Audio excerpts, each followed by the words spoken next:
still like a kid at heart, Yeah. and if I see a nice set of goggles, to buy a set of goggles is pretty cool,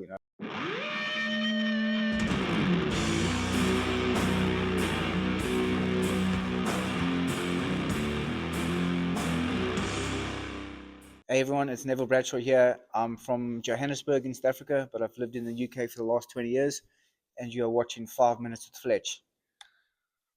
When you started Armour Vision, what was the hardest thing to overcome? The biggest thing was just getting people to trust the brand and trust, going from roll-offs or tear-offs to using that film, And I was the same. I was very skeptical when I first kind of, Mark said to me to try it. I was like, yeah, I don't know. And I literally haven't done a tear-off and roll-off in the last 2 years, And when you see the riders that use it or the riders that choose it, but yeah, just getting to trust it, But it took me a couple of races where I thought it wouldn't work and it did work.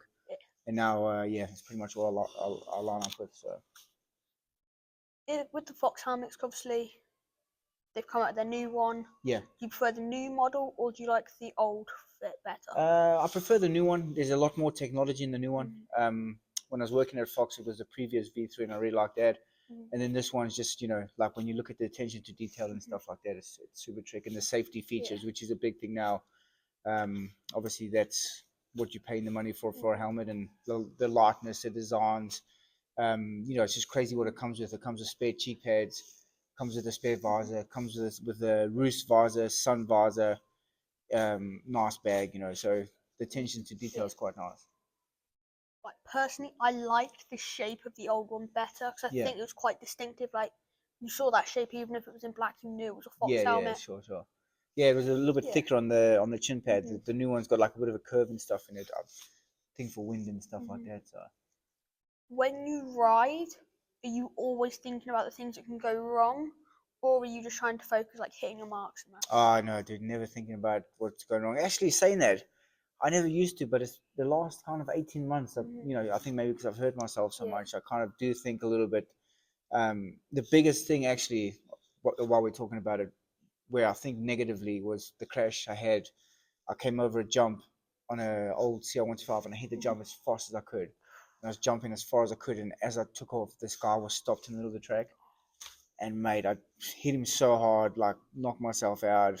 It was quite bad. And now it's the only crash in my whole career that now I still, when I'm going like super fast, or if I'm on a practice track, I'm always looking around the practice track trying to see where everyone is. Or if I go up to a jump really fast and take off, I still have like, I don't know, I guess it's like PTSD or whatever they call it, where someone stopped in the back, which is crazy. I've been racing bikes now for 36 years, my 36th year racing. And that's the only crash that stood with me. Even that one on the beach that I had, like, I don't remember anything of that.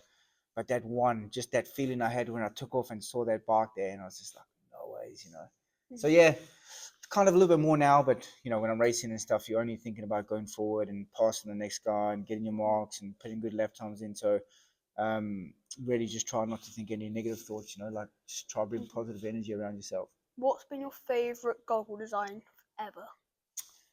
Oh, it's a tough one. I was actually like a big fan of the Oakley O-frame, just because my first ever sponsor was Oakley in South Africa, and they did a really cool white one that Ricky Carmichael was wearing. And I remember they gave me a red set, a white set, and like a camo set.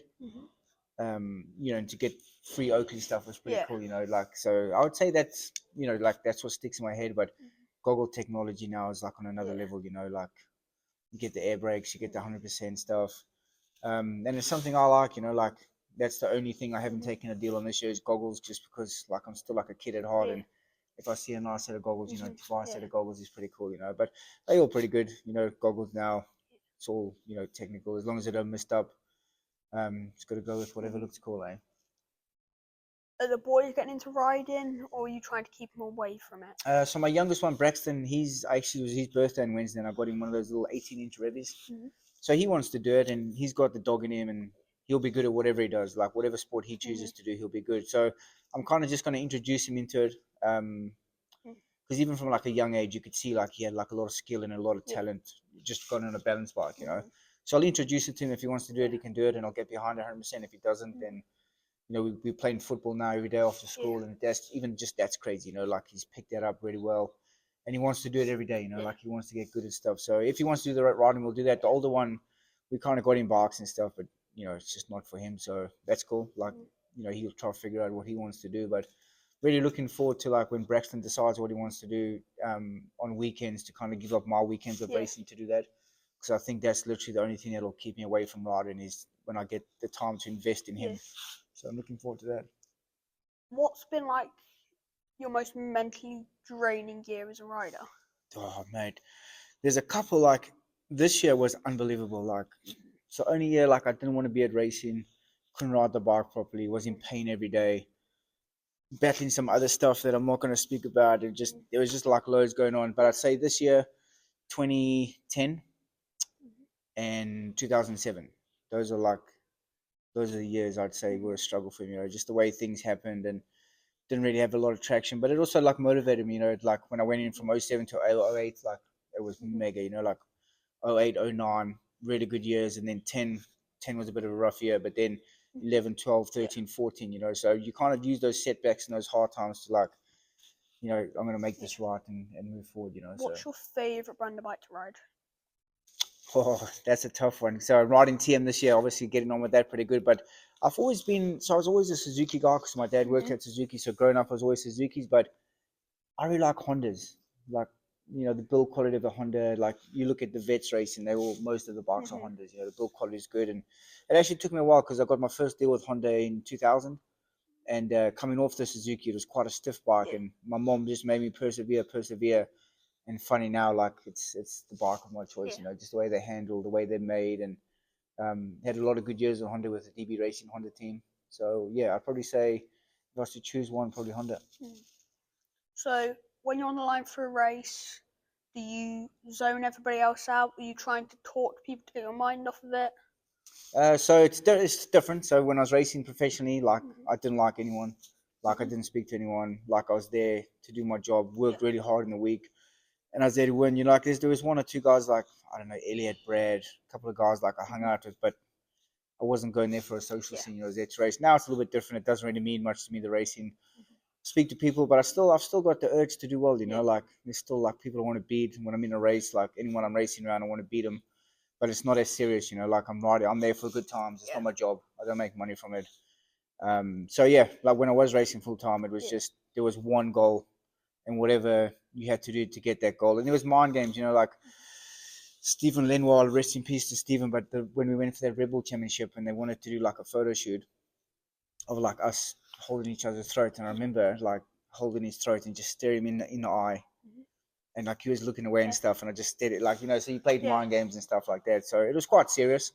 But then also, you know, like me and Brian McKenzie, like we really disliked each other the whole racing careers, and then the last kind of 18 months when we were racing, we became, you know, I think we respected each other so much because we knew how much each other worked, and now we're on a good level now, you know, so it's quite cool when that happens, you know, like you don't get on with someone, you race them hard for like 10 years, and then at the end of it, you've got so much respect for that person because you know how much you put in, and they must have been doing the same to be racing every weekend, you know. So, what if you was to go get a custom helmet made today? What would you like to choose to put on it? I've actually just got one that I'm picking up tomorrow. Got done. 90s, dude. Pink, yellow, green, flow. So the guys actually finished my helmet. I'm picking up. He's bringing it to Hawkstone tomorrow, so it'll be cool to see that. But yeah, dude, I just go get like Jeff Matasevich or like the early Ricky Carmichael Pro Circuit stuff, all the Bright stuff, Kevin Winder, like anything from the 90s was just so cool because it's personal.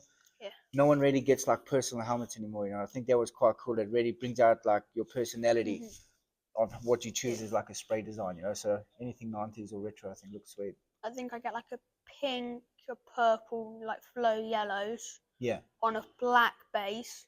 Yeah. Like a black carbon base. Then make all the colours glossy. Yeah. And then the green, lime green Scott goggles. Yeah, yeah. That's what I'd put. Yeah.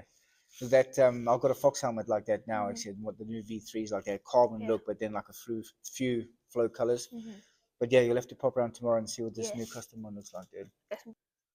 Do you like loads of? Do you almost like as many colors you can get on a helmet, or do you like 2 to 3? No, I think like you got to keep it like to if you go pink, green, and purple, just keep it to that because you can make it like more pronounced. I think sometimes you get lost and it gets too busy. Same as like kits and stuff, like I think kits are way too busy these days. Like a nice, clean looking kit goes a long way. So, kind of like do like flames and have the flame one color and then have like a color underneath and one more color to like maybe around the frame. I think that's you can get lost in too many colors in the helmets. I think a kit has 2-3 colors, like a bright color and a black and a white. Yeah. Or 3 different colors. But when you're like putting designs on it, it's like it looks horrible, dude.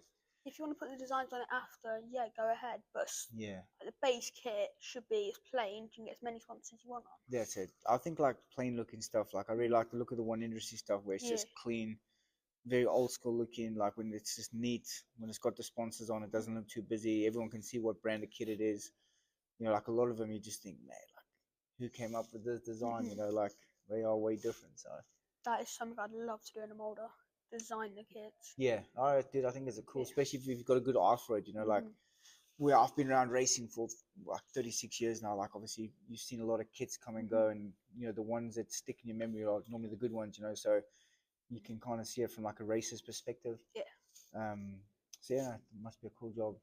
I think one of the ones that sticks with me the most is the one that Kenny wore in 2020 in St. Louis. Which one was that? It was like the grey, the blue, and the orange. Yeah. That was pretty cool. Like, I remember waking up watching the highlights a bit because I loved Kenny, and it just stuck in my mind. Yeah. Well, that's dude. They, you know, the designer's done his job. Then you know, like if you can go 3-4 years later and remember that exact kit, you know, that's what the guy's he's done his job properly. You know. I don't like a plain black kit. It's boring. No, I don't mind it. Like if you go plain black kit, say you go like a funky color boot, like a pink boot, pink gloves, and like a flow helmet. I think that looks really cool. But yeah, like if you're just running like say you're running white boots and black kit, it's a bit plain. But if you can kind of like go flow on the helmet, flow on the boots, and flow on the gloves, I think you can make black work. And also when you're a little bit heavy like me now, dude, black's it's quite slimming, you know.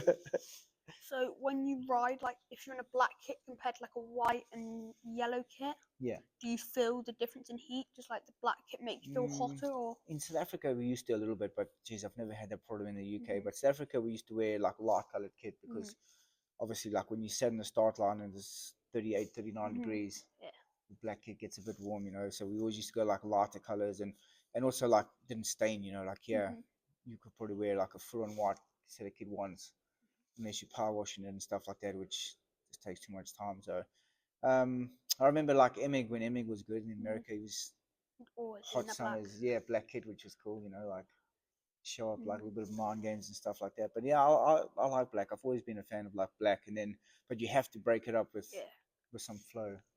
When you were racing in South Africa and you were sat on the line, were you the type to just pour water down your back, or? Oh yeah, mate. We used to like literally wait till the board went up and literally do like a 2 liter around yourself, and by the second lap you'd be dry.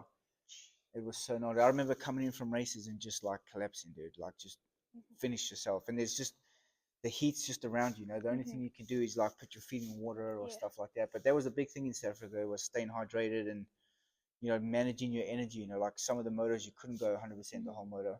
When you're young, you don't understand that. You think like I remember leading races and being like, oh yeah, we've got this in the bag, and then like some of the older guys would get you at the end, and you know they've just paced themselves at the start and kind of been able to carry that through the whole race. In the last kind of 5-6 minutes of your race, you kind of can't even see straight, you know. So if you were to choose one bike, one track, against one rider for one day, what are you doing? So I'm gonna go. So right now I'd probably go with my. Actually, I'd go CR500 at Southwick with Brad Anderson. That's what that's what it like right now in where I'm at in my life. That's what I do because I think it would just be so much fun. Brad's always good crack, always have good fun. CR500 round Southwick especially would just be so rad in the deep sand, just burying the berms and stuff. And it's such a fun track to ride. We managed to ride it a couple of years ago, and it's just such a fun track to ride. So I really want to try and make that happen this year. Try to get out there. I've got a few guys that I know out there that have got CR500, so I think that would be good times. Thank you for your time. Yeah, nice one, dude.